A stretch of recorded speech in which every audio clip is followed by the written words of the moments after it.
Puedo estar más de acuerdo con lo que ha dicho Julio.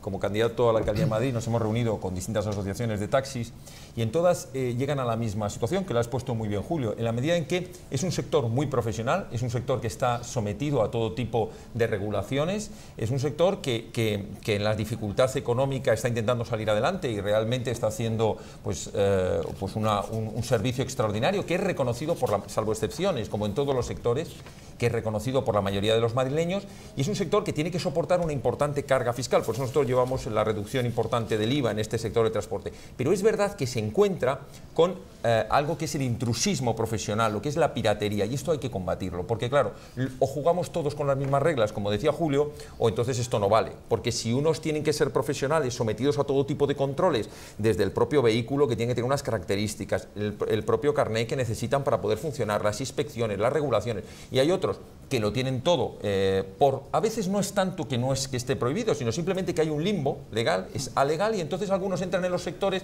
y como no está regulada la situación, se aprovechan, hacen lo que llamaríamos una competencia desleal. Entonces es muy importante también incidir en la cuestión de la sobreregulación, es decir, hay sectores que están sobreregulados y que para poder realizar la actividad te encuentras encima con una losa de normas, de ordenanzas municipales, de legislación, de ámbito nacional, ámbito autonómico. Hay que simplificar los sectores. ¿Para qué? Para que ese sector sea mucho más ágil, tenga más capacidad de entrar la gente. Por tanto, todo nuestro apoyo al sector del taxi y todo lo que sea necesario para evitar que otros se aprovechen de los requisitos y las exigencias que están cumpliendo unos profesionales, y que de eso, cuestión distinta es, como por supuesto, aquel que libremente dice, oye, yo quiero llevar en mi coche a un amigo, lo que sea. Entonces, bien, en fin, quiero decir que hay que potenciar y hay que proteger al profesional y evitar el intrusismo y la piratería. Es un espectáculo que tenemos que enmarcarlo en el momento que estamos. Estamos en un año electoral, es un espectáculo para desviar la atención, es una cortina de humo, se ha comentado aquí. Yo diría, buscan una cabeza de turco para que evidentemente el electorado diga, hombre, no, estos también combaten la corrupción. Y yo pregunto, ¿qué han hecho los últimos 3 años? Porque claro, no nos olvidemos que no han dicho absolutamente nada, ni han modificado nada en todos los mecanismos que deberían ser independientes para el control para que ocurran estas cosas. Es decir, no han hecho absolutamente nada en el control, por ejemplo, de la inspección del Banco de España para que sea realmente profesional e independiente, para que no ocurran los fraudes como el de Bankia, que por cierto Vox está querellado allí precisamente, entre otros, contra Rodrigo Rato. Tenemos querella criminal contra Rodrigo Rato. Y entre otras cosas fuimos los primeros que pedimos que se le retirara el pasaporte, precisamente para evitar que hubiera movimientos de cuentas, ¿no?, ante las fianzas que sabía que le iban a imponer para que no hubiera alzamiento de bienes o movimientos extraños. Bueno, no se nos estimó. Segunda cuestión, claro, nos olvidamos de que este hombre evidentemente ha sido director del Fondo Monetario Internacional y de repente, sorpresivamente, deja de serlo, no se pide ninguna explicación, cuando, por cierto, para España era interesante que un español estuviera al frente porque podría haber dirigido o habría hecho políticas que nos habrían beneficiado, y de repente deja todo aquello, dice que por cuestiones personales nunca se explica. Es decir, que todo esto es un espectáculo circense que al final no se va al fondo del problema, que es vamos a evitar que ocurran estos casos. No. Lo que pasa es que permíteme la interrupción a la interrupción, que es un poco, fíjate que por eso incidía yo en la cuestión de que hay que despolitizar, hay que independizar los mecanismos de control que tenemos los ciudadanos. Es decir, ¿por qué ocurren esas cosas en los bancos? Porque quien debería haber estado encima, que era la inspección del Banco de España, no lo estaba. ¿Por qué han ocurrido todas estas cuestiones? Porque la Comisión Nacional del Mercado de Valores tampoco estuvo cuando tenía que estar. Y sobre todo, y lo más importante, porque la justicia, estoy hablando de la Fiscalía, de los tribunales, del Consejo General del Poder Judicial, del Tribunal Supremo, no son independientes, porque todos los políticos, todos los partidos tienen allí a alguien metido controlando. Entonces, si tuviéramos una justicia independiente que actuara con medios suficientes, estos casos serían mucho más fáciles de controlar. El problema es que quien tiene que controlar, el árbitro del partido, que es el juez, no tiene ni los medios. Pero no solo. No solo, pero es muy importante.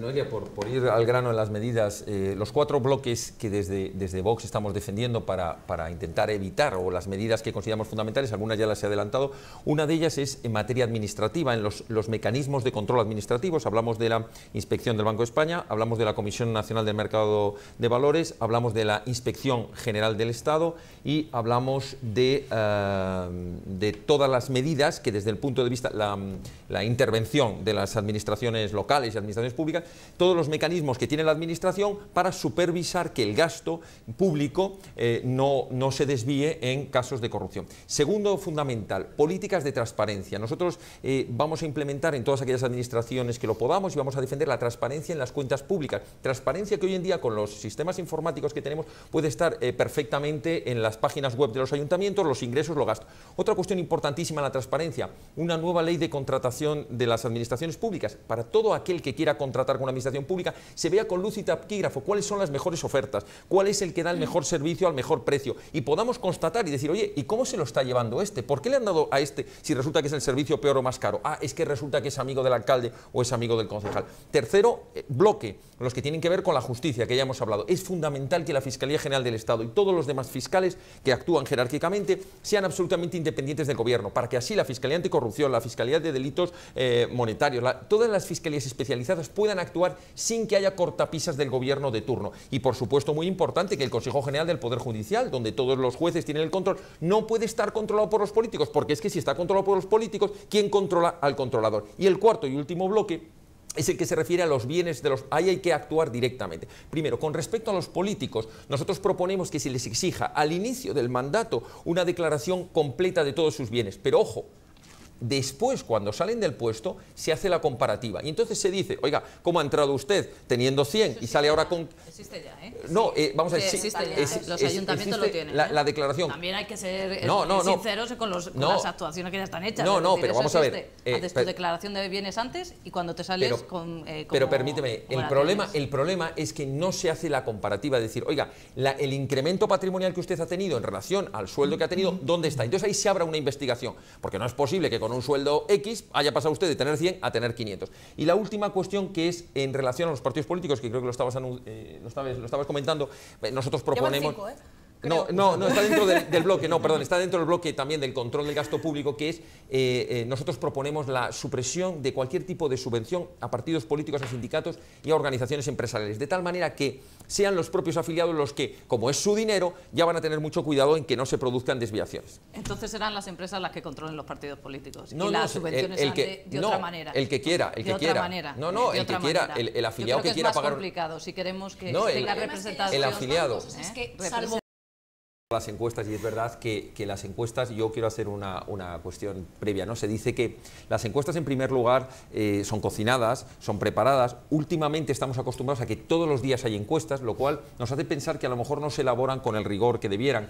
Algunos hemos hecho alguna investigación de algunas encuestas públicas que pagamos todos, como en el CIS, y entonces descubres que tienen cosas que ellos dirigen la encuesta en función del tipo de preguntas que hacen. Por ejemplo, dicen, usted va a votar en las próximas elecciones, elija estos 4 partidos. Y oiga, no, es que yo voy a votar a este quinto. Ya, pero es que ese no está. Esto lo hemos comprobado, ¿no? Diciendo que hacíamos un estudio en la universidad. Es que eso no está. Bueno, pero yo quiero votar a este.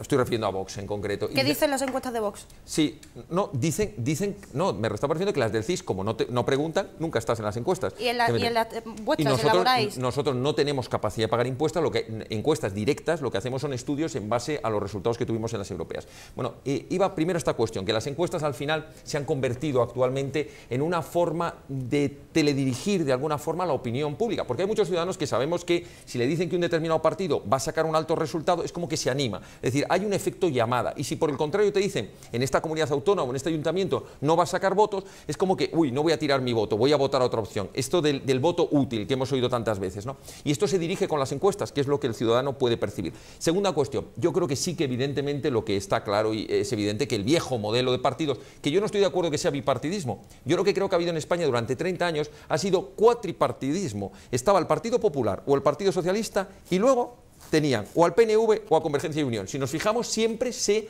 apoyaban en uno de estos dos, pero siempre han sido 4 los que han dirigido el resto. Ha sido pues un secuestro de la democracia, porque el resto de los españoles pues han tenido pocas opciones. Y por último, diría que es verdad que hay un hartazgo de la situación política actual, no solo en los casos de corrupción, que pasan una factura, evidentemente, todos estos casos al final pasan factura. Lo que pasa es que lo que está harto el ciudadano ya es de esto que se denomina la clase política, que viven con unos privilegios, que solo se preocupan de su bienestar. Nosotros en Vox tenemos una frase y decimos: queremos salvar el estado de bienestar de los ciudadanos recortando el estado de bienestar de los políticos.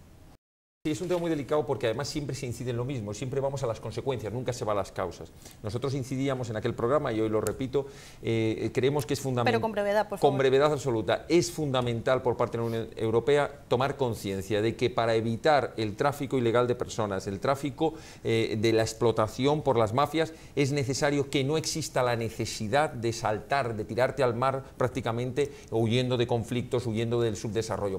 Para eso la Unión Europea tiene que hacer un esfuerzo muy grande en los países limítrofes, en los países más pobres, para que no tengan la necesidad los ciudadanos de tener que huir de su propio país abandonando sus familias y demás. Y luego hay que hacer el otro lado de la moneda, que es hay que apoyar a los países europeos que somos frontera para que no se encuentren solos ante un drama humano como le está pasando a Italia, que prácticamente está recogiendo los cadáveres del agua porque parece que el resto de los países se lavan las manos o miran para otro lado, o lo que nos pasa a España. Tenemos que ser conscientes de que África es un continente que necesita ayuda. Y por cierto, hablando, y con eso termino, hablando el otro día con unas asociaciones y organizaciones, ONGs que trabajan especialmente en África, nos decían, ¿saben cuál es la principal ayuda que necesitamos? No es tanto que nos manden dinero, no es tanto que nos manden ayuda económica, que nos dejen comerciar libremente con ustedes, libertad en el comercio, porque ¿sabe lo que pasa? Que cuando tenemos productos que intentamos meter en Europa nos ponen unos aranceles tan brutales que no podemos venderlos. Entonces, que nos dejen desarrollarnos, que nos den la posibilidad de crear riqueza, entonces habrá libertad una menor... de comercio sí, pero comercio libertad, justo, pero libertad